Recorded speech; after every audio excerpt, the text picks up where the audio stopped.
मित्रांनो, यावर्षी भारतात मान्सूनचं आगमन वेळेआधीच होणार आहे। येत्या 27 मे रोजी मान्सून केरळात दाखल होण्याची शक्यता असल्याचं भारतीय हवामान विभागाकडून सांगण्यात आलंय। त्यामुळे उष्णतेने हैराण असलेल्या नागरिकांना लवकरच दिलासा मिळणार आहे। तसेच मान्सून वेळेपूर्वी दाखल होणार असल्याने शेतकऱ्यांमध्ये समाधान व्यक्त केलं जातंय। दरवर्षी मान्सून 1 जूनच्या सुमारास भारतात दाखल होतो, तसेच 8 जून पर्यंत संपूर्ण भारतात पसरतो। मात्र यंदा 3 दिवस आधीच म्हणजे 27 मे रोजी मान्सून केरळात दाखल होण्याची शक्यता आहे। जर अपेक्षेप्रमाणे मान्सून 3 दिवस आधीच भारतात दाखल झाला तर वेळेपूर्वीच मान्सून भारतात दाखल होण्याची ही दुसरी वेळ असेल। यापूर्वी 2009 मध्ये सुद्धा मान्सून वेळेपूर्वीच म्हणजे 23 मे रोजी भारतात दाखल झाला होता। महाराष्ट्रात मान्सून साधारण 7 जून पर्यंत दाखल होतो। मात्र मान्सून 3 दिवस आधी दाखल झाल्यास महाराष्ट्रातही मान्सून लवकरच येण्याची शक्यता आहे। त्यानुसार जवळपास 4 ते 7 जून दरम्यान मान्सून महाराष्ट्रात दाखल होईल असा हवामान विभागाकडून अंदाज आहे।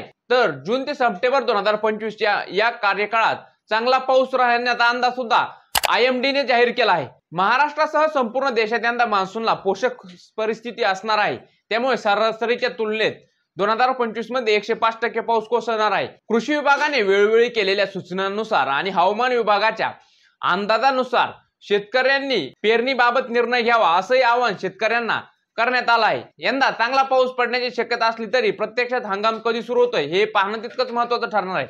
मित्रांनो, हा व्हिडिओ तुम्ही कोणत्या जिल्ह्यातून पाहताय कमेंट करून नक्की सांगा। आणि अशीच माहितीपूर्ण व्हिडिओ पाहण्यासाठी आपल्या व्हिडिओला एक लाईक आणि चॅनलला सबस्क्राईब करायला विसरू नका।